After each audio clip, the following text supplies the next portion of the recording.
Welcome to PASP Choices by Stoiximan. It's another explosive episode, I promise, because the last ones were fire and this one's going to be even more fuego, as they say. We got Stelios Demetriou here. Bro, great to have you on the show, man. How's things? Good morning, Stelios. I'm used to that name and the Stel when I used to play in the UK. Pleasure to have to be on your podcast and PASP podcast. Mate, well, the pleasure's all mine, to be 100% honest with you. And hey, do you know what? I'll be honest with you. We've been talking, my co-host, thus on, this is my people, like, we need to get Stelios Demetriou on sometime. And we've got him on PASP Choices. There we go. The man himself. My pleasure. Lovely. Thank you.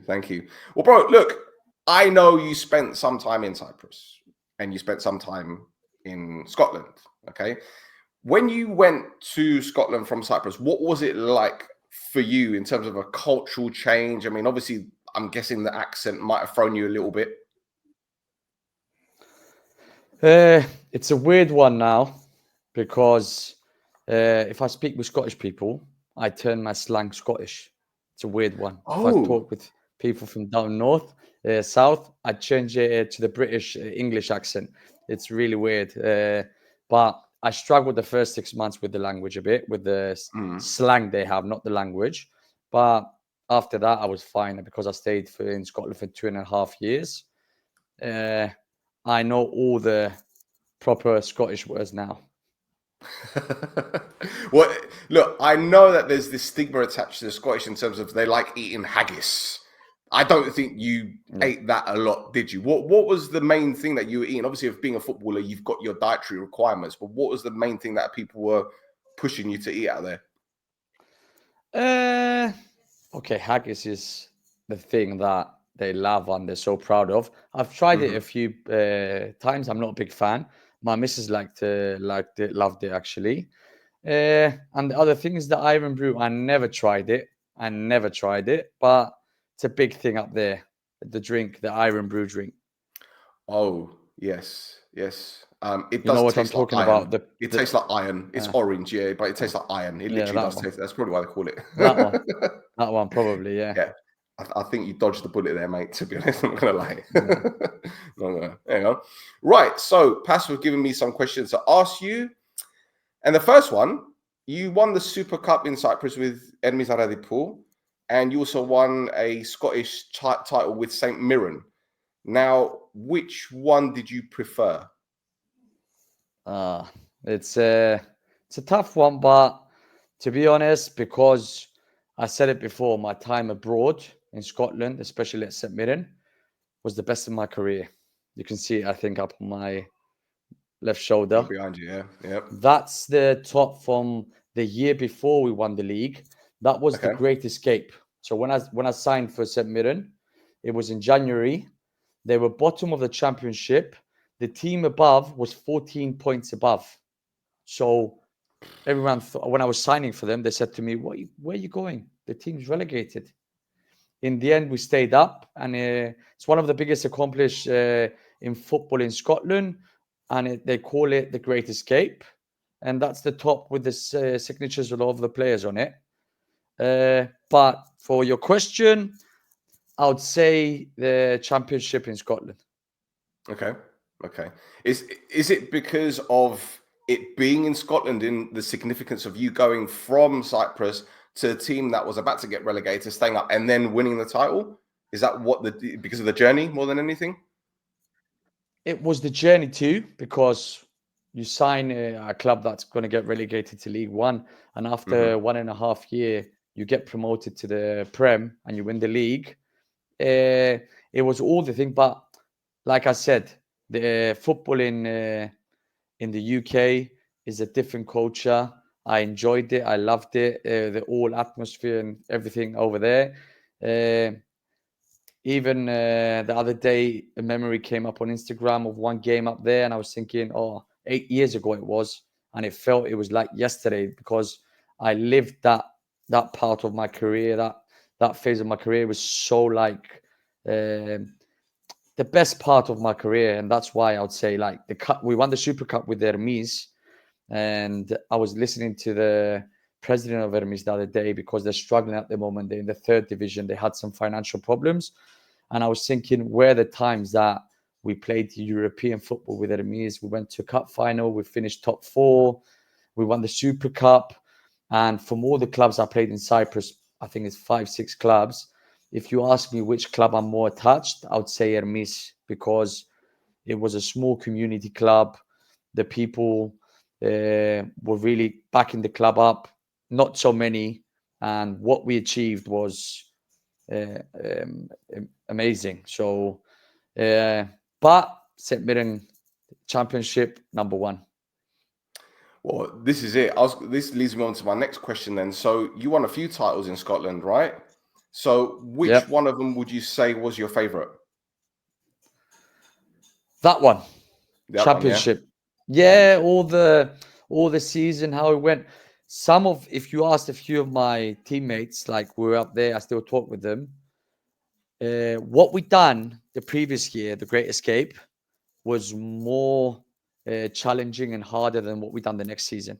Yeah. It was much more difficult. Yeah. Okay, that January, the manager was there with Jack Ross. He signed 10 or 12 players around there in January window. So he transformed all the club, but it was amazing. And the last day of the bottom team got relegated. The second bottom played playoff with the third team from Division 1, from League 1. Right.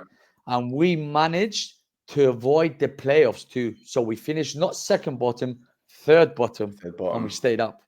Right. Well, see, this is the thing. It reminds you of the Leicester City story when they won the league. The year before, they almost got relegated from the Premier League, but yet the year after, they've gone on to win the league. And even some of those players were like, yeah, winning the league was great, wonderful achievement, might never ever happen again. But that season where the odds were stacked against them, and it's probably the same with you guys. No one gave you a hope in hell. Listen, because I played in a few teams, I made a few other promotions too. When you're up in a winning form, it's much more easiest to stay up there. When a club is struggling, not winning games, the psychology and everything at the club it's not easy to change that. Yeah. I'm saying now in mid-January, we started a winning form that if we had that in the beginning of the season, we would win the league by far. The amount of points we got after end of January from Feb to the end of the season was the best form a club was in the league. Well, and we had this some. I mean, you know that as a player, and as a player and as a coach, that obviously winning breeds confidence, but it's the consistency as well, and it gives you that extra 10% with the adrenaline and everything that goes with it. 100%. But I think if you don't live it in a dressing room on a pitch, you don't know the feeling. It's easy to say it from outside, but you have to live it. If you live it, then you realize the feeling. Well, in terms of your teammates, then I'm assuming there was a very, very good group of players there. Everyone got on. Otherwise, you guys wouldn't have stayed up. But were there any characters in that dressing room where you felt, right, that guy we can really look up to, or was it just dotted around like various characters? Listen, we had some great names in the team. Like when I signed in January, Stephen McGinn signed from down south in England, the brother of John McGinn from Aston Villa. Yeah. His brother in that season was playing in Hibernian. They won the league and they got promoted. We were bottom of the league. We signed his brother in January. He came from down south. I think he was in the Championship in England. Okay. I think it's Sheffield. He was Sheffield United, if I'm not mistaken. He came and he was a leader. He was a youth player from St Mirren, and he came back after a few years, many years down south in England. And when he came, when I saw him in the dressing room, his personality and everything, I think this is a leader that can keep the team in the league. But there was many players that made the impact. And I remember when I signed, there was a lad called Lewis Morgan. He currently plays for New York Red Bulls. Oh, okay. He wasn't really involved. And he started in January. playing the first season, the Great Escape, he wasn't that involved.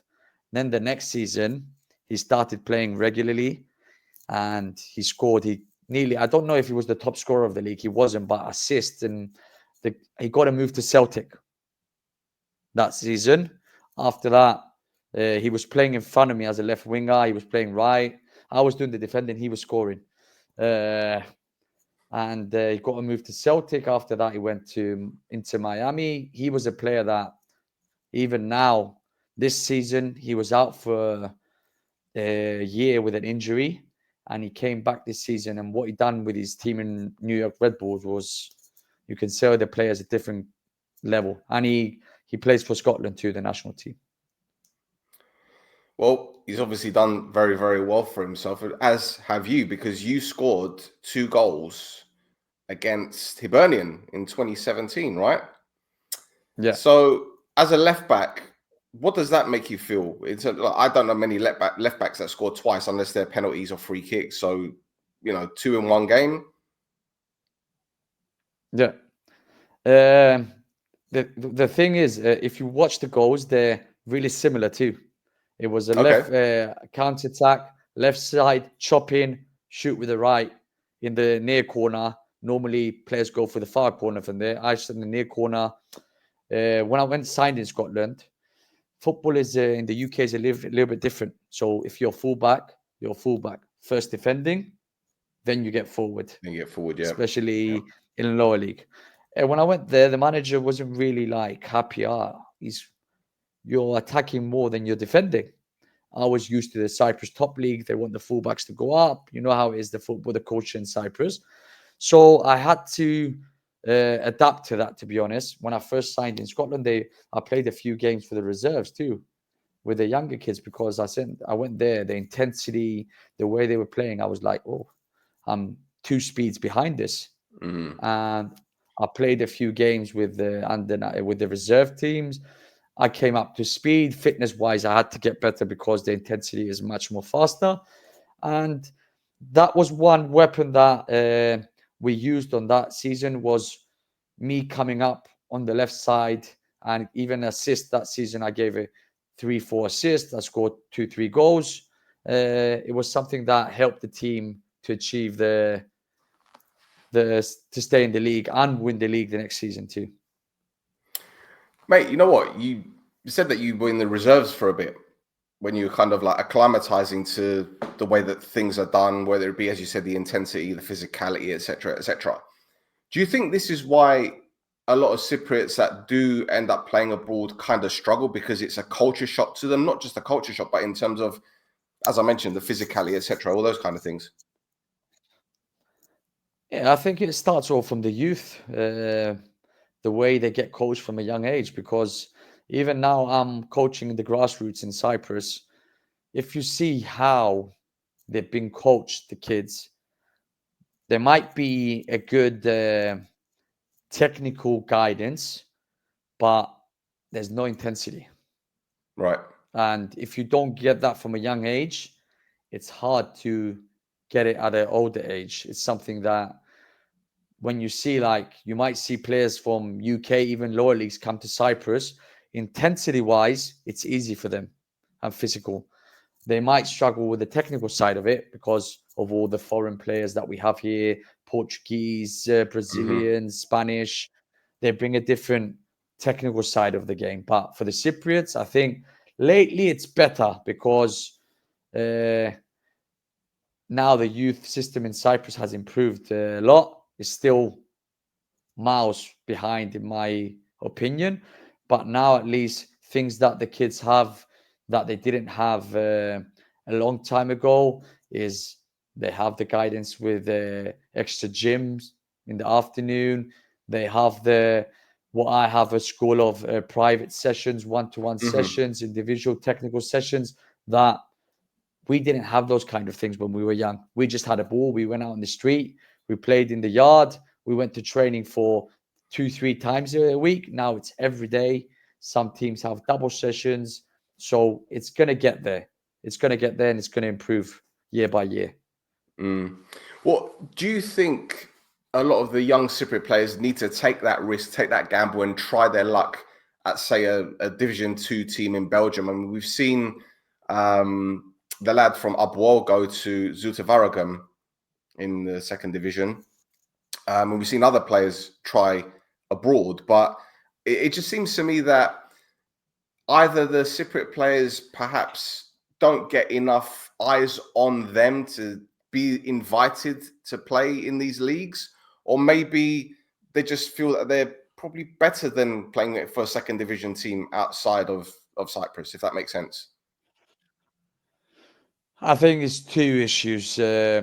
First one is that the Cypriot players are not ready for that level, because even if you go second division Belgium, the standard there is high. Yeah. And leaving under 19s of a team, a youth system in Cyprus, for me, the best thing that I've done in my career, and it worked out by accident, is when I left the second team of Apollon Limassol. I was the captain, we won the league, and I never got a pro contract. And I had to drop down, and I played in the fourth tier in Cyprus for a season. We got promoted to the third tier. Then I got to move to the second tier in Cyprus. And after that, after 6 months, I got to move to the top tier in Cyprus. Right. But that experience and that things that and the physicality and the aggressiveness I had in the lower leagues helped me develop as a player and make it up to the first division again. And the second one I would say is most of the Cypriot players, I say to them, the younger ones now, come out of your comfort zone. Go and live the experience abroad. They like the culture. The life in Cyprus is amazing. That's why we have all these foreign players coming over here and staying for 10 years. The weather, the coffee shops, the food, all the lifestyle is good. But you only have one career. It's short. Go and live experience abroad. And if you see my career, I had short spell. I tried in Bulgaria. It didn't work out. I came back to Cyprus. I went to Sweden again. I tried my luck. It didn't really work out again. I came back, and then 2 years ago, after I made the thing to UK, and that 4.5, 5 years I played in UK was something that I would never change for anything. Yeah. Well, mate, to be honest, this is something that I say about Cypriot youngsters. If they get the opportunity to go abroad, do it. Because obviously, by a certain age, it could be too late. I look at players like Neofita Omonia, for example, that went to Sassuolo in the Primavera, and he did so well in 1 year, and he's come back, and you can tell he's a better player. We got players that have left clubs in Cyprus, whether it be first or second division, and they've gone to do college courses in the United States, but still play soccer, because that is kind of like a workaround to get into MLS or UCL or what's it called? USL. Is it USL? USL. Second division team? USL, yeah, USL. USL. Or even the Canadian League. So there are pathways, but I just think that perhaps either they're reluctant to do it because, as you said, they're in their comfort zone, or perhaps there aren't many eyes on their academies to receive that invitation. So they're relying on their agents, and we know that could get a little bit messy. 100%. But I think that the problem is in Cyprus too, that we get to an under-19 club. We're in Omonia, we're in Apollon. We don't get a pro contract. We think our career is done. Most of the players, that it's not finished. And as characters from the family in Cyprus, the culture, they find, I'll go and study. With the first rejection, I'm leaving. It's not like that. One reason why I made it, maybe it's because I wouldn't have the opportunities to go and study, and I knew that my only getaway was football, and that's why I gave it a go. But as families, the community in Cyprus is small. You know that if I don't play football, my dad will give me a job. I'll get sorted. You know what I mean? And that's why many players, once they get rejected once, okay, that's me. I'm done. We have to change that. Until now, it's not only Apollon, it's not only Omonia. There's many teams. If I have to drop down to the second division, I'll do it. If I have to go to Sweden, third division, that I went to give a chance, go and give it a go. You can still have a decent career out of Cyprus. The thing is, Stelios, as you know, you do have a lot of clubs abroad. When they are proposed a player, the first thing they say is, show me their transfer marked. And then if you have a player that is currently playing in the second division in Cyprus, I mean, there's one player in particular, I'm not going to mention any names, there's one player in particular that's playing in the second division in Cyprus, and he is top notch. Top notch. And you look at his CV and you're thinking, if I didn't know the player, I look at that CV, I'm thinking, nah, not for me. Do you get what I'm saying? And that is another problem that a lot of players in Cyprus have, because as you said, you know, you went to the third tier, you went to the fourth, and you went to the et cetera, et cetera. Maybe it was just the way that God planned for you, but there are other players that, you know, they got that CV on transfer marked, and straight away it might be a, I don't know, Slovakian team, and they'll be like, I don't really want him, so I'm going to go for the African lad that is 6 foot plus and is built like a, you know, tank. So what advice would you give these Cypriot players that are maybe feeling that way? Like, well, my CV just says I'm playing for a second division team, so I might as well stay here because that's all I'm worth. I have a really good example for this. Go on. There's a lad, I won't say names or anything. He contacted me last summer because I train one-to-one session with professionals that don't have clubs for the off season and all that. And he calls me, he says to me, hi, I'm this, I'm that. I was contracted with IL last season. They loaned me to second division. I went and played. Didn't work out with the club. He had good performances, but if a club doesn't do well, no one notices you. Yeah. And in the summer, he was struggling. And the club that they belonged to, they were asking for training development money and stuff like that to sign in another team in Cyprus. So the only way he could stay free would to go abroad. And he didn't have an agent, he didn't have anything. He was training really hard, 6 times a week with me, another 5 sessions in the gym. And he was on LinkedIn, texting, emailing, linking up with the agents. He just signed a contract in second division Romania. Oh, okay. Yeah. I think I know what you're talking about. I think I know what you're talking about. Anyway, if you want it hard and you work for it, I'm the opinion that opportunity always comes for the ones that really work for it. If you're one of them, because the problem with us in Cyprus, many times we think we're working hard, but we don't know what hard is. And we think we want something a lot, but that term is a bit confused in Cyprus. Well, do you know what? Again, you know, I'm from the UK, so I'm old school in the way that I do things. I remember when I was growing up, look, I'm not a pro footballer, but I remember when I was growing up, it was all about discipline. You had to clean your own boots. You had to be polite to, obviously, your teammates, but also management, etc. You know, cleaning the stadium or even cleaning the dressing room. It's the 1%. And while the players don't do it now, I know that the Premier League sure as hell don't do it. And maybe League Two or Conference League, maybe they do that.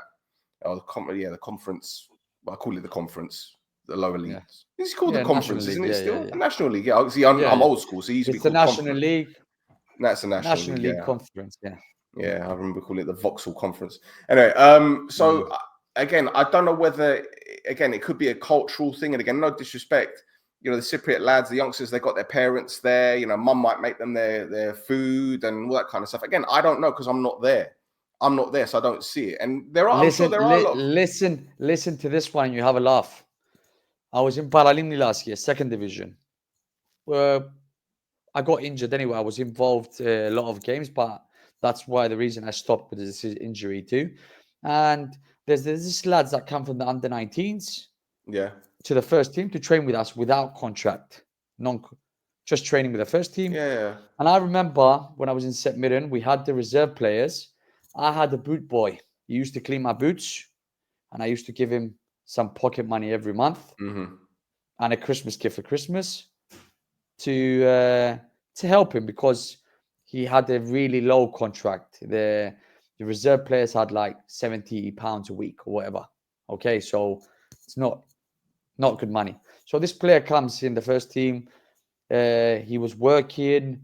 He was coming to training tired. I said to him, listen, I'll find you a solution. I said to him, I'll find you 4 first-team players. You'll clean their boots every day after training. And I'll give you 200 euros a month or 150. I told him something like that. Mm. And I'll try and get from the other players to 150 a month. So you clean their boots. End of the month, you make a normal contract money. Yeah. So no way, I'm not cleaning your boots.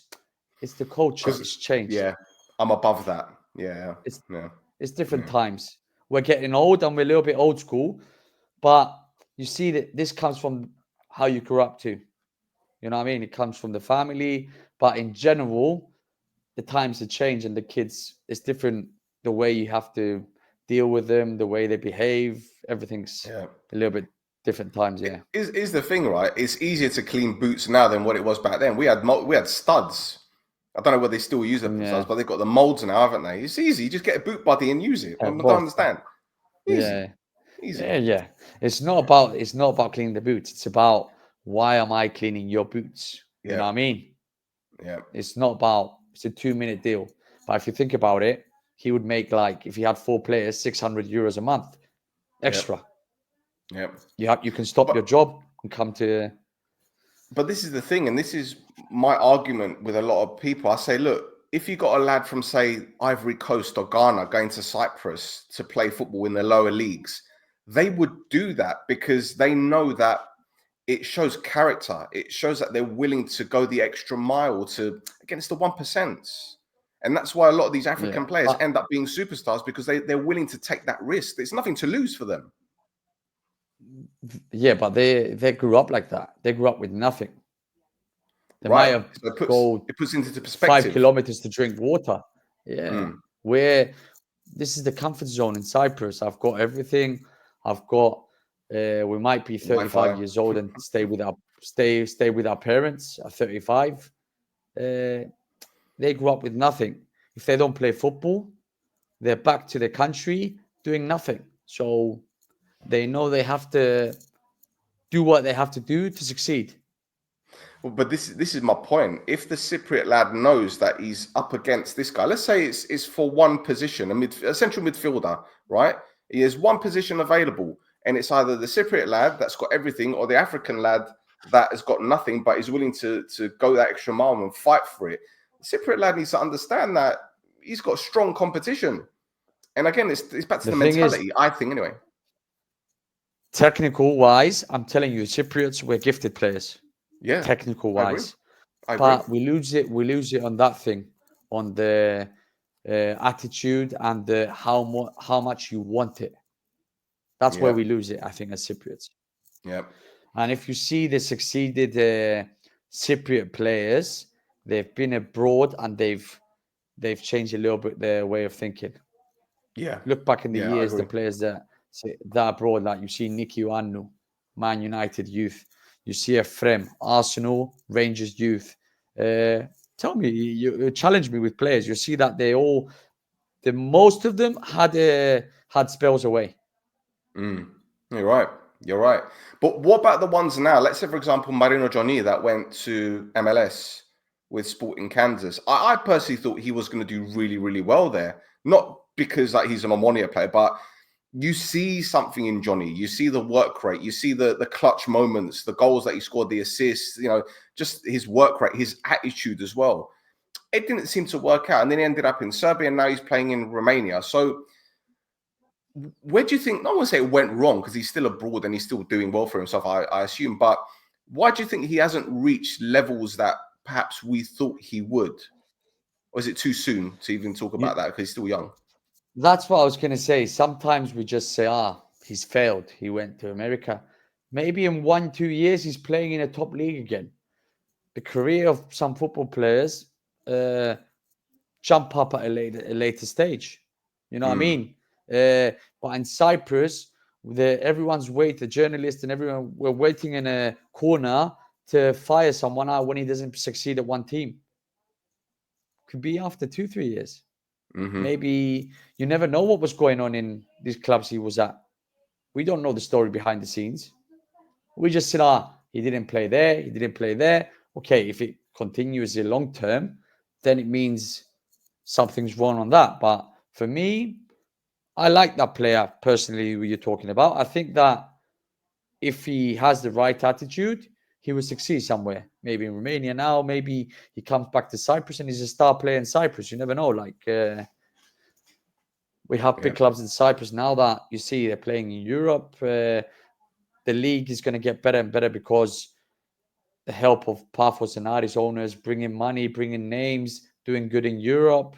I think in the next few years, we're going to have teams in the Champions League again and the Europa League. So I think the Cypriot League is only going to go up like it used to be maybe 10 years ago when Apoel was in the Champions League final 16. I think we're going to reach that levels again.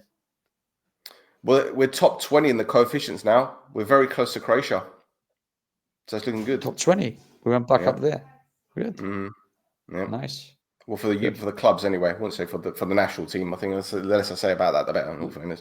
The national team is another big story, but yes, it's a deep conversation that if we open it, we could stay here till tomorrow. Try next week. I think when the FA realize what PASP is trying to bring to them, because PASP gave many ideas to the FA and many plans to fix the national team that if they stick to it for the next 6-7 years, the national team will go only up. But I don't know why. It goes into one ear, it comes out the other. Spiros has done for the PASP the last how many years he's been there now? Maybe 17 years. 7, he's yeah. been there. Because I remember I was 17, 18 when he found me. I was in something like that. What he's done for the PASP, because I'll be honest with him, there's a lot of haters with him. He doesn't do that. He does that. But I know detailing what he's done for the Cypriot player. They won't find another person to do that. Do you know what it is, though? There's a lot of things that he's done that people aren't aware of. Okay, we hear the stories about players that haven't been paid, but it's not just the financial side; it's the health side. PASP have done a lot for players that have had health problems or have got issues with their mental health, or even social media, the abuse that players receive on social media. These are things that are being done that aren't really being highlighted by the websites, the sports websites. And look, I'm just going to say it like it is. And you can keep your opinion to yourself if you don't want to say anything. But there are a lot of journalists in Cyprus that want to report these things, but their hands are tied by the people above them because of politics. And there's a fundamental problem with Cyprus. Just saying. I think that is a problem all around the world, isn't it? I think Cyprus, maybe we might have a bigger problem, but always someone that has a website has someone on top of them. And when the article goes in, he might press the delete button straight away if he doesn't like something. That's something. But we can't put all the journalists in the same pod.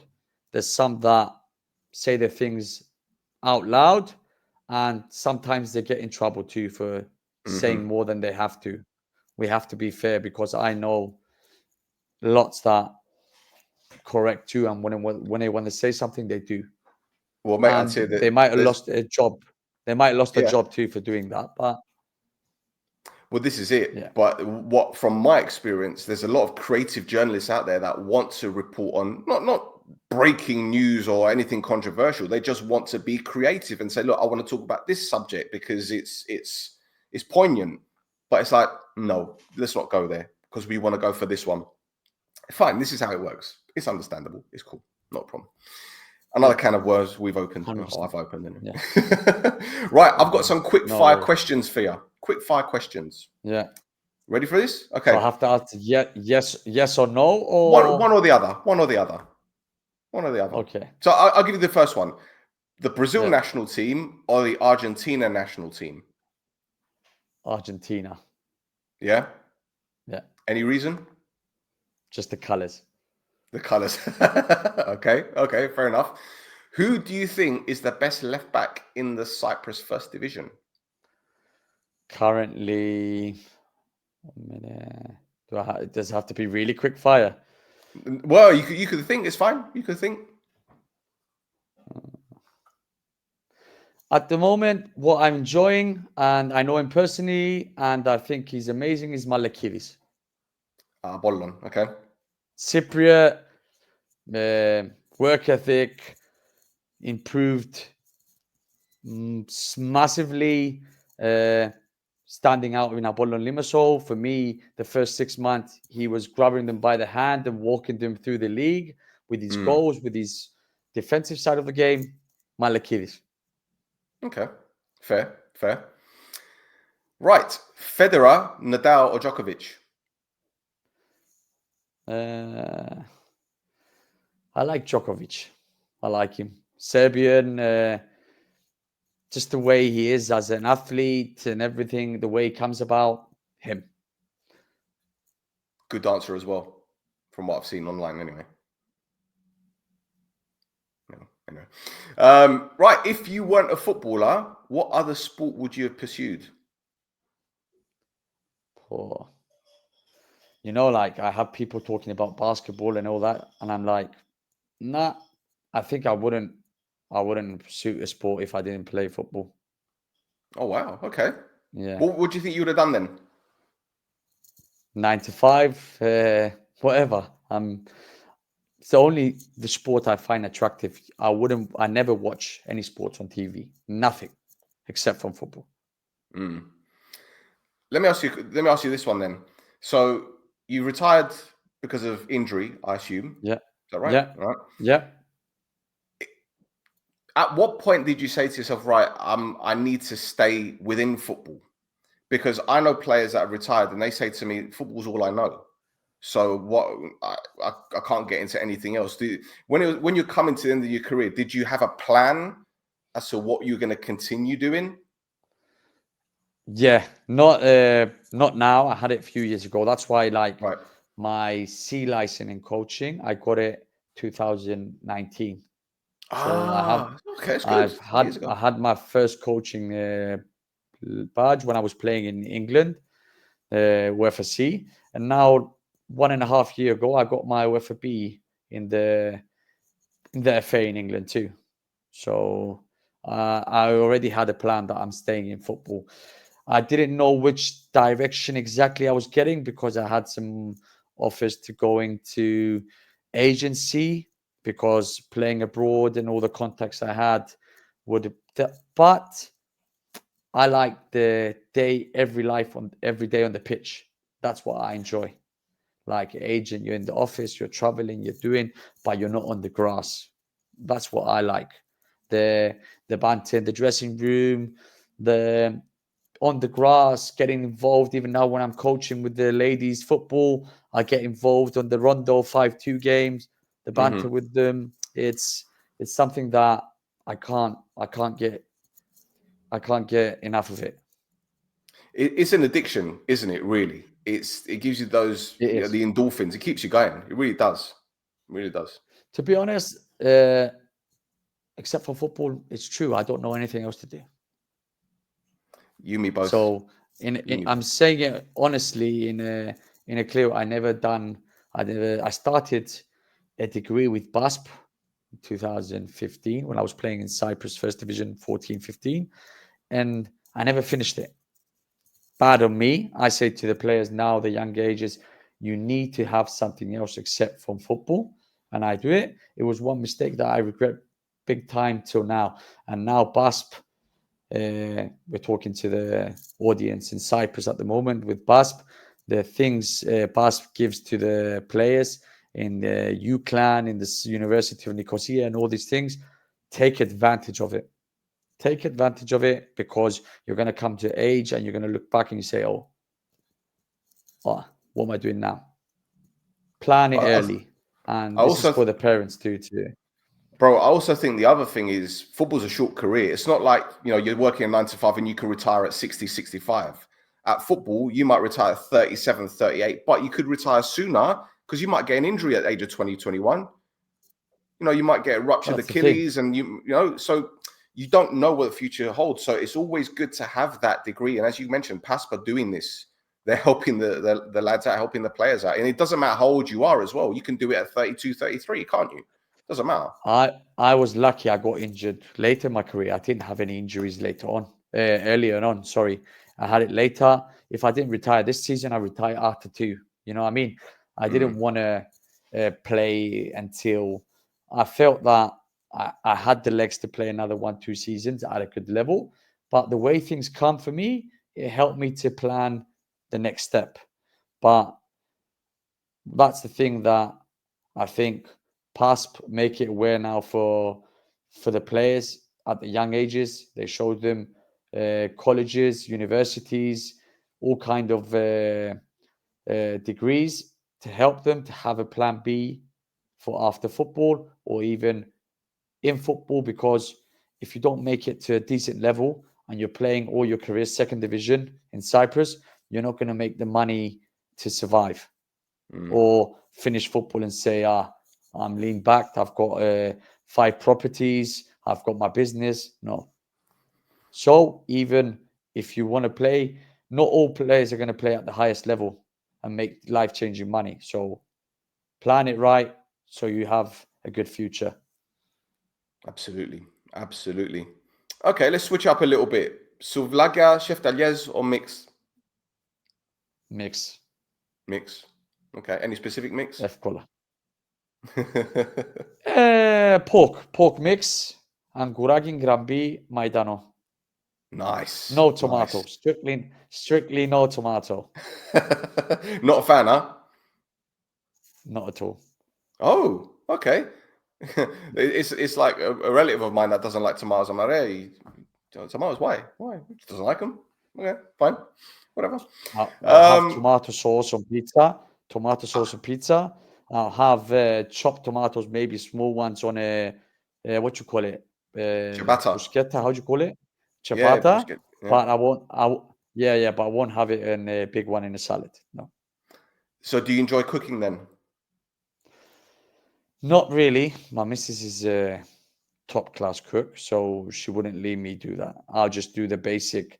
When I used to play abroad, the only thing I've done is chicken in the oven, pasta, rice. That I do a really nice porridge in the morning. Bravo. Well, when you were in Scotland, did they introduce you to the deep fried Mars bar? Because that was pretty big in the 90s. No, not at all. Thank God. That you eat it once and you get diabetes straight away. Mate, just the thought of it. I've seen it on television. I'm like, nah, I can't do that. I mean, Mars bar, all right, but deep fried in batter, like it's cod and chips? No. Get away from me, man. Diabetes straight away. That and iron brew, finished. You're done. Finished. Straight to blood, new blood. Yeah. Actually, here's a question. You were playing in North London. Did you ever go to Baneri? Baneri? The restaurant. Rings the bell. Or which one did you go to? Vrisagi. Was it Vrisagi you went to? I went to 1-2 places, but what was the place of it? Is there one Cypriot one?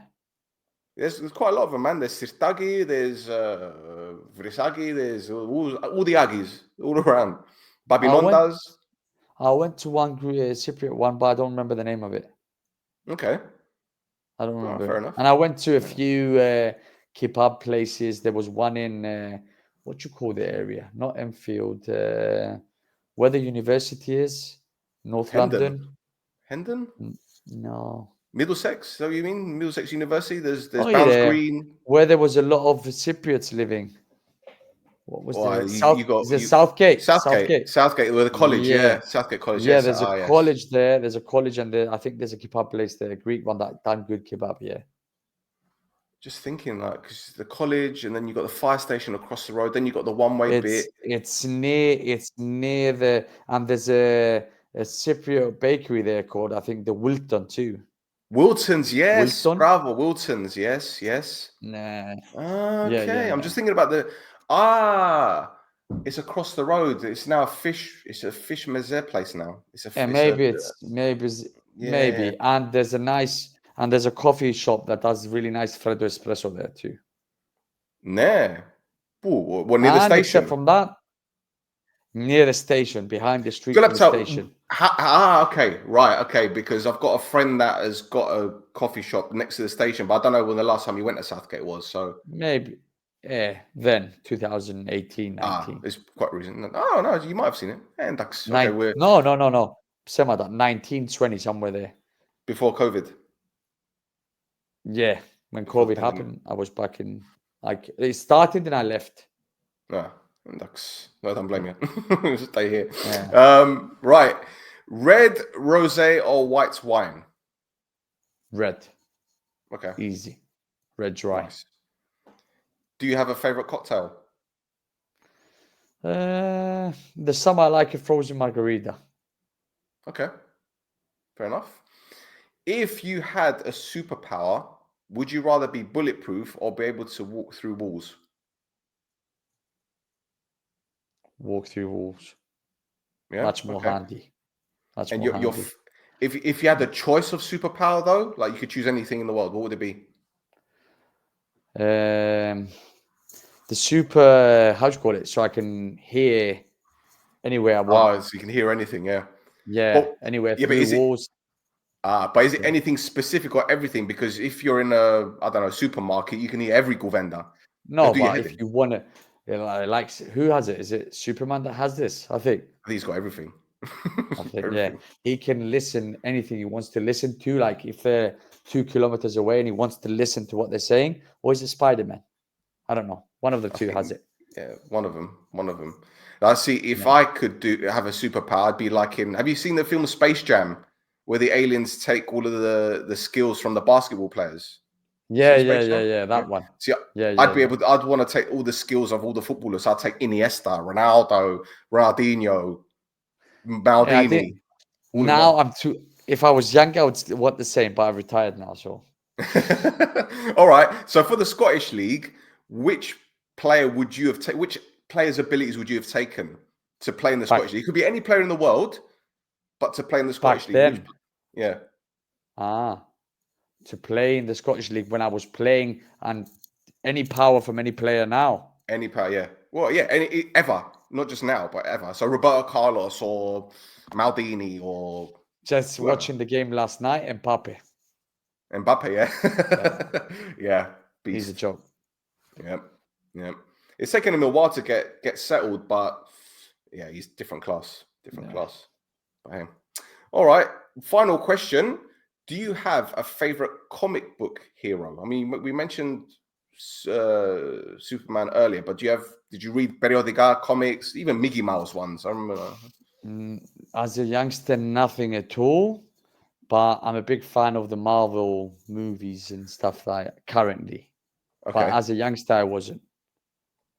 I watched a lot of Son Goku on TV. All right. Okay. But not comics. It was on TV.